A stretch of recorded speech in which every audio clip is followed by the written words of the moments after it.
Merci de nous rejoindre pour les infos Sud Télévision, les titres du journal, point de presse de la Commission électorale nationale autonome Sénat ce mardi à Cotonou. Emmanuel Tiando, le président de l'institution, a fait le point du recrutement des agents électoraux effectué du 30 janvier au 13 février 2019. Les forces politiques de l'opposition ont réuni ce lundi 18 février 2019 les hommes des médias à Cotonou. Objectif principal de cette sortie, situer l'opinion publique sur la polémique suscitée par le nouveau code électoral et la nouvelle charte des partis politiques. Et puis au Venezuela, la vice-présidente Delcy Rodriguez appelle l'opposition au dialogue et à abandonner toute intervention militaire. C'est dans une vidéo exclusive accordée à nos confrères de RT France. Mais pendant ce temps, le président Donald Trump menace les militaires pro-Maduro de tout perdre.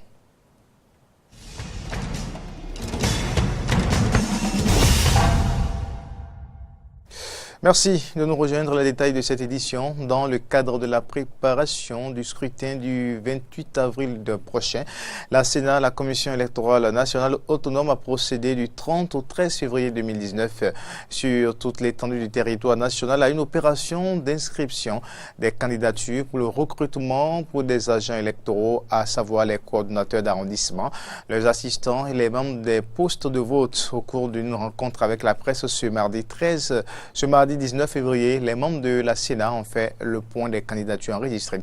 Écoutons à ce propos le président Emmanuel Tiando.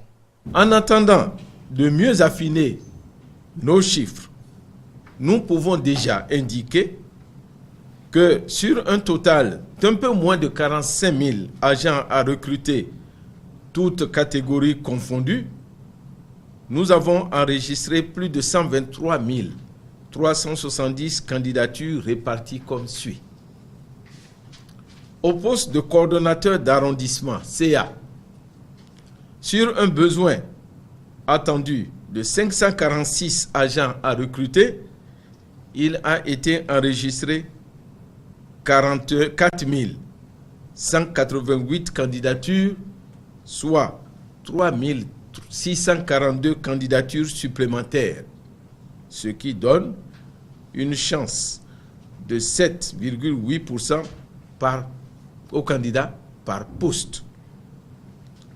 Au poste d'assistant coordonnateur d'arrondissement, sur un besoin d'environ 1700 agents à recruter, il a été enregistré 43 524 candidatures, soit 41 824 candidatures supplémentaires, ce qui donne de 25,6% de chance par candidat. Au poste de membre, de poste de vote, sur un besoin de 42 237 agents à recruter, il a été enregistré 75 666 candidatures, soit 33 429 candidatures supplémentaires, ce qui représente 1,8 candidats par poste. En somme, sur un besoin total d'environ 45 000 agents à recruter, il a été enregistré plus de 78 370 candidatures supplémentaires, toutes catégories d'agents confondues, même s'il existe des disparités entre les communes. Je voudrais vous dire que c'est parmi ces candidatures que, conformément à la loi, c'est-à-dire au code électoral, la Sénat va procéder à leur formation et ensuite à leur recrutement. Ça veut dire concrètement que tous ceux qui se sont inscrits, eh bien, c'est dedans qu'on va puiser pour former les agents électoraux et ensuite les recruter et les mettre sur le terrain. L'opposition béninoise a encore donné de la voix ce lundi 18 février 2019. Au cours d'une conférence de presse, elle a exigé l'annulation de l'introduction frauduleuse du certificat de conformité, la délivrance sans délai des récépissés provisoires aux partis ayant régulièrement déposé leur dossier, la transparence autour du processus de délivrance du quitus fiscal. Au-delà de ces exigences, l'opposition appelle à une assise de tous les acteurs politiques pour la révision du code électoral et de la nouvelle charte politique pour une élection transparente et apaisée. On écoute son porte-parole au micro Eden Télévision de Laurent Rolantoni Ikes et Fiacre Voitan. Le dimanche 28 avril prochain, notre peuple est appelé aux urnes pour élire les députés de la 8e législature. À cet effet, la Commission électorale nationale autonome Sénat, en charge de l'organisation pratique de ces élections au terme de la loi, a appelé les différentes formations politiques dans sa décision numéro 003-Sénat, PT, FVP, CB, CEP, DT4, SP, en date du 22 janvier 2019, a déposé les listes de candidature du 21 au 26 février 2019.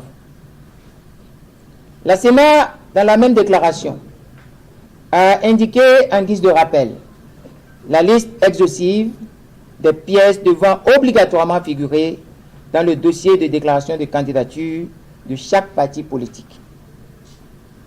À ce jour, les nouvelles formations politiques ont été confrontées à la non-opérationnalisation des formalités de constitution et des instances juridiques au terme de la loi numéro 2018-23 du 17 septembre 2018 portant charte des partis politiques en République du Bénin. En effet, la loi numéro 2018-23 du 17 septembre 2018 portant charte des partis politiques a été jonchée d'incongruités conçues pour empêcher les forces politiques hostiles, notamment celles de l'opposition, au pouvoir dit de la rupture, de se constituer en parti politique pouvant accéder au statut juridique avant le terme imparti par la Sénat pour prendre part aux élections législatives prochaines.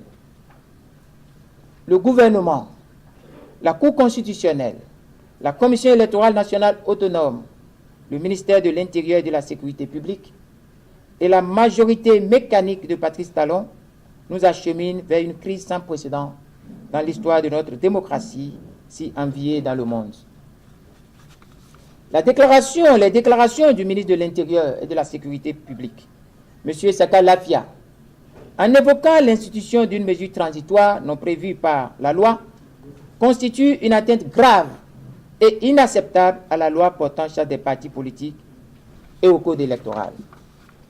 Nous appelons les forces vives de la nation, jeunes, femmes, artisans, sages, travailleurs, à se tenir prêts pour les prochains mots d'ordre pour défendre la patrie et sortir le peuple des griffes de dirigeants véreux ayant érigé l'arbitraire en mode de gouvernance.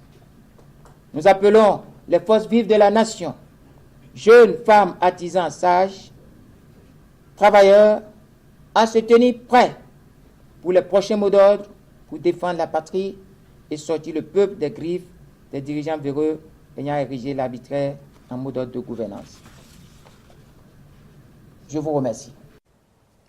Cette sortie de l'opposition a permis de voir ensemble des acteurs politiques d'hier, notamment des anciens présidents Nicéphore Soglo Boniaï et l'ancien ministre Candide Azanaï.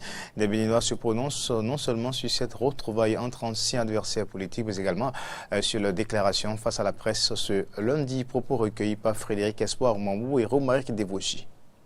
Vous voyez, quand la patrie est en danger, l'union des fils est nécessaire. La patrie est en danger. Et quelle que soit vos divergences, vous devez vous réunir pour sauver la patrie. Sinon, on ne le souhaite pas. Hein. Quand ça commence, on ne sait pas quand ça termine. Donc, l'union de tous ces teneurs de l'opposition est la bienvenue pour sauver notre démocratie. Ouais, pour sauver la patrie, on doit se mettre en œuvre. Parce que le pays nous appartient tous. Dans l'intérêt supérieur de la nation. Il doit se réunir, même avec les partis de la mouvance. Parce que si c'est l'intérêt supérieur de la nation, après tout, c'est le peuple.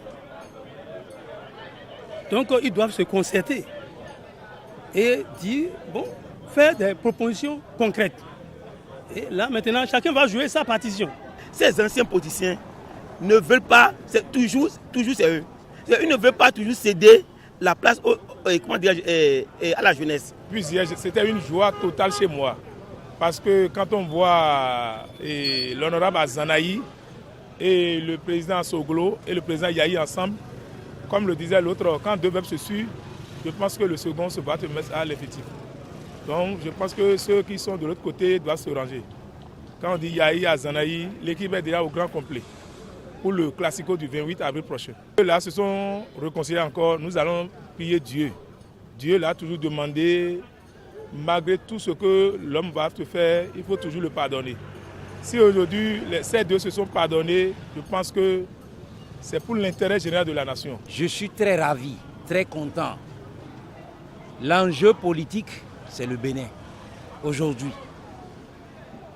Si ces opposants hier, qui se tiraient dans les pattes, se réunissent, c'est une bonne chose. Et nous avions contribué dans les coulisses. Ça, il faut qu'on monte au régime en place, au prince qui nous gouverne. Avec respect, le président Patrice Talon, qui disait à Léonel Zissou qui ne connaissait pas le Bénin, mais c'est plutôt lui qui ne connaît pas le Bénin. Le Bénin étonnera toujours. Cette législature, c'est cette législature qui va délivrer le Bénin. Les lois qui ont été votées par cette législature finissante, vraiment, ça laisse à désirer. Si je prends la loi sur embauche, vous voyez, si je prends le code électoral, la création de la criette, Djogbenou, qui est le président de la Cour constitutionnelle, revient dire qu'il y a tel article qui sont contraires à la Constitution. Réaction de quelques Béninois suite à la sortie de l'opposition ce lundi. Si la fraude électorale est une violation des règles d'un système d'élection de façon à garantir ou favoriser un résultat voulu, toutes les sociétés utilisant le système des votes sont confrontées à ce problème et se sont également dotées de règles pour s'en prémunir. Que dit le code électoral à ce propos et quelles sont les sanctions prévues en cas de fraude électorale au Bénin? Élément de réponse dans ce reportage de Horacia Diodi. Les citoyens béninois dans quelques semaines se rendront aux urnes pour élire de nouveaux députés à l'Assemblée nationale. Comme toute élection, cette dernière pourrait être entachée de plusieurs irrégularités, dont la fraude. Une violation des règles électorales qui entache la crédibilité et la sincérité du vote. Le Code électoral, à travers des dispositions, a énuméré les différents cas de fraude électorale. Il s'agit, entre autres, de l'enlèvement des matériels électoraux, de la modification ou de la tentation de modification frauduleuse du fichier électoral national et de la liste électorale permanente informatisée, de l'outrage aux agents de poste de vote, des infractions punies par la loi. La sanction varie. La sanction varie en fonction de la gravité des faits. Et donc, il faut dire que concernant la gravité des faits, c'est ce qui concerne les fraudes liées au fichier électoral, les fraudes liées au matériel, ce qui concerne la Sénat. Donc, vous verrez un peu le volet technique, ce qui concerne la gestion comment on appelle, le maintien ou tout ce qui concerne les données. Les données électorales, quand on parle des fichiers, quand on parle des données qui ont été enregistrées, tout et tout. Donc c'est dans ces cas que nous parlons plus de gravité. C'est dans ces cas qu'il y a plus de gravité. Et là, généralement, l'infraction peut aller de 5 ans à 10 ans d'emprisonnement. Est-ce que vous voyez déjà? Mais sinon, si nous ne sommes pas dans ces cas de figure, les autres infractions, généralement, c'est une question d'1 an à 2 ans d'emprisonnement avec des questions d'amende. Des peines d'emprisonnement assorties d'amendes qui varient de 500 000 francs CFA à 10 millions de francs CFA en fonction de la gravité des faits. Le code électoral permet à tout électeur de saisir le procureur. Ce dernier peut également s'autosaisir. La loi électorale permet à tout électeur, quand on dit tout électeur, ce n'est pas tout citoyen, il faut faire rapidement la nuance, ce n'est pas tout citoyen, mais tout électeur, de saisir directement le procureur de la République. Quand vous avez un cas de fraude électorale que vous avez pu constater dans votre environnement, vous pouvez saisir directement le procureur de la République ou également le procureur de la République peut également se saisir d'office de ces différents cas-là. En ce qui concerne par exemple la question des fichiers, le fichier électoral, les données, ce qui concerne le volet technique, purement technique, comme je l'ai dit, ce qui concerne la Sénat et autres, et que à ce niveau, le président de la Sénat est également à même d'engager la procédure. Donc à ce niveau, ce qui concerne les données, les cartes d'électeurs, les inscriptions frauduleuses, les mensonges, les questions de nom et prénom, vous voyez les trucages du genre qui sont d'aspect technique, le président de la Sénat peut également mettre en branle l'action publique. Je ne dis pas qu'il mettra en branle, c'est-à-dire il saisit le procureur de la République. Les fraudes électorales sont donc une infraction que doivent éviter les citoyens pour ne pas subir les rigueurs de la loi. Les députés de la 7e législature n'ont plus que quelques semaines à passer au palais des gouverneurs. Le mandature a été marqué entre autres par le vote du nouveau code électoral, de la nouvelle charte des partis politiques et de la nouvelle loi sur l'embauche. Quelle image les Béninois gardent de cette législature? Quelques-uns en parlent au micro IDN Télévision de Martin Koudenoupo et Fréjus Sophie aussi. 7e législature, je peux dire que le bilan est mitigé parce qu'il y a eu beaucoup de lois. En matière de quantité, ils ont voté beaucoup de lois, sans mentir. Et en matière de qualité, il y a eu aussi de la qualité, surtout sur le code électoral, ce qui me réjouit d'ailleurs. Aujourd'hui, j'entends qu'il y a 10 partis qui se sont enregistrés déjà. Avant, on parlait plus de 200 et quelques partis. Moi, c'est déjà un point positif que la 7e législature a eu à voter cette loi. Moi, je les apprécie beaucoup sur ça. C'est déplorable. Bon, nous avons un législateur qui ne maîtrise même pas la constitution béninoise du 11 décembre 1990, mais qui a le pouvoir d'aller voter les lois. Nous avons en face notre législateur qui viole allègrement la constitution sans se rendre compte. Sincèrement, l'Assemblée nationale que nous avons eue nous a déçus. Et il va falloir qu'une loi soit votée désormais et que si quelqu'un veut devenir député là, qu'il ait au moins la licence en droit. Moi, je vais les encourager pour leur effort à fournir pour que le pays allait en paix. Parce que moi, je vais les encourager. Pourquoi? Ils ne sont pas Dieu. C'est seul Dieu qui peut faire les choses irréprochables. Sinon, si c'est un homme, il doit faire les choses qu'on doit les reprocher. Bon, ils ont voté des lois qui ennuient le peuple aujourd'hui. Mais il y a des lois qu'ils ont votées qui arrangent aussi le peuple. Cette législature-là, qu'ils m'en excusent, ont passé à côté. Je ne vais pas utiliser des mots de grands mots, non. Sinon, comment comprendre l'article 242? Eux-mêmes, ils avaient 3 mois pour étudier ce texte. Quand le président et la minorité parlementaire criaient, ne votez pas cette loi, est-ce qu'ils avaient écouté?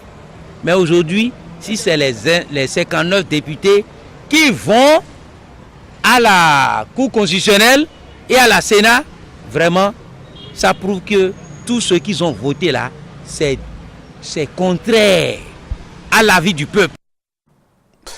La divinité dite Tolegba, implantée en plein cœur de Godomé, l'arrondissement d'Abomey-Calavi, a pris feu ce week-end. Un fait rare qui continue de susciter des polémiques. Suivons ici le constat fait par Samson Oké de Limaroya. La divinité Tolegba dans l'arrondissement de Godomé au quartier d'Enou a pris feu dans la profonde nuit de ce dimanche 17 février 2019. Un feu très ardent dont les flammes ont alerté les habitants de la localité. Les faits sont ici relatés par un riverain qui a été témoin de la situation. C'était à 3h du matin le dimanche passé. J'étais en plein sommeil et mon père m'avait réveillé. Il me disait de venir voir que le quartier est en feu. J'ai dit, il y a encore feu où? Il me dit que d'aller voir le Tolegba, que c'est en feu. Donc moi, j'étais tout touffu. Je suis sorti dans la chambre, de ma chambre. Je suis venu au dehors. J'ai vu que le Tolegba était vraiment en feu. Et il n'y avait pas quoi faire. Donc je suis parti chercher des vaccins. Puis une puisette, je suis parti prendre de l'eau à l'intérieur et je suis venu essayer d'éteindre le feu. Les raisons qui seraient à l'origine de cette situation inattendue sont multiples et variées. Selon les dignitaires du Vodou Tolegba, cette divinité serait en train d'alerter les populations sur un triste sort. Rien n'est au hasard. Vous savez, il y a plusieurs sortes de provocations que, à chaque fois, si nos divinités rejettent, ça prend feu comme ça. Parce qu'il y a des gens, mauvais gens, qui vient faire des piquets pour faire des mauvais à son prochain. Si nos divinités ne consomment pas, ils rejettent ça. À son rejet, ça peut prendre feu, ça peut donner un signe. Bon, il y a aussi nos divinités, s'ils voient quelque chose qui veut arriver dans notre localité, ils peuvent prendre feu pour donner signe à les dignitaires pour que on fait comme ça de par le phare pour pouvoir savoir réellement ce qui s'est passé pour qu'il a pris feu. En attendant la consultation de l'oracle pour comprendre les vrais mobiles de cet événement, les habitants de cette localité appellent l'attention des autorités à divers niveaux en ce qui concerne l'entretien et la sécurité des divinités.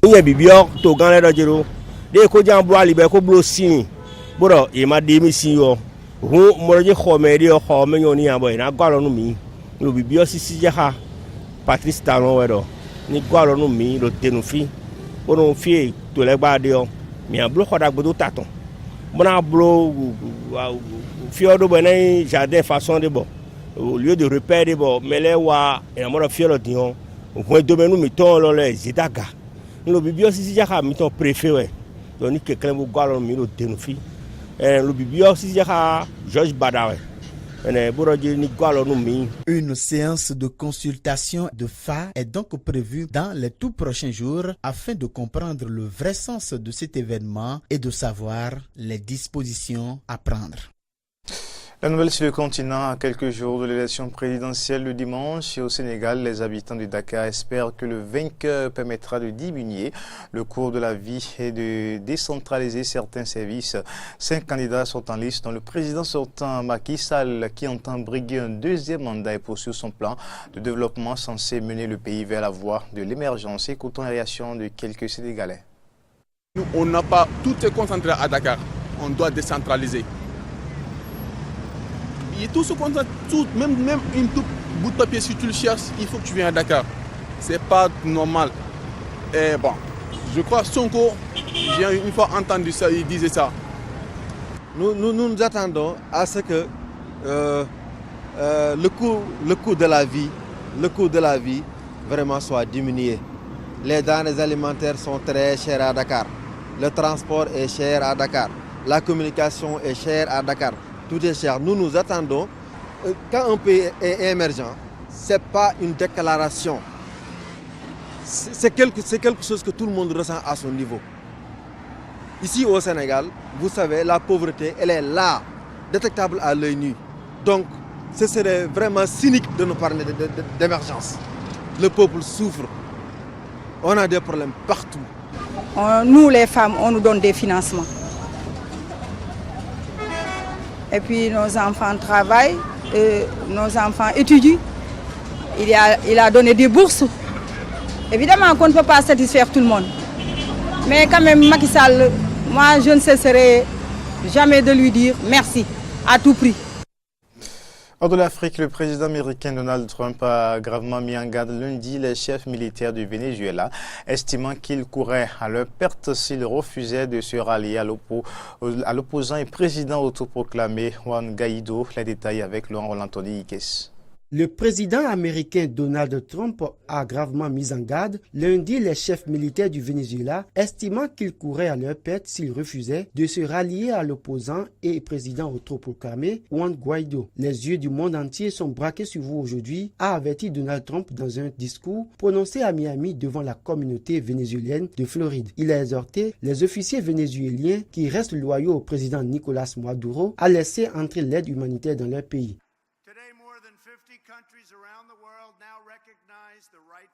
Aujourd'hui, plus de 50 pays dans le monde reconnaissent le gouvernement légitime du Venezuela et le peuple vénézuélien a parlé et le monde a entendu leur belle voix. Ils tournent la page du socialisme, tournent la page de la dictature et il n'y aura pas de retour en arrière.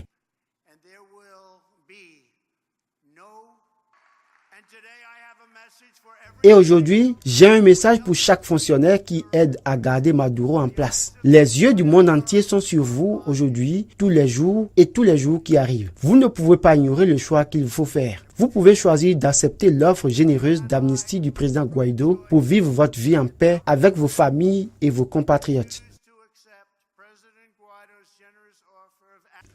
L'occupant de la Maison Blanche, accompagné de son épouse Melania et très applaudi par les exilés vénézuéliens, a qualifié le président socialiste Maduro que Washington ne veut plus voir au pouvoir de marionnettes cubaines. Livrant une diatribe enflammée contre le socialisme, Donald Trump a estimé que les jours du communisme étaient comptés au Venezuela, mais aussi au Nicaragua et à Cuba.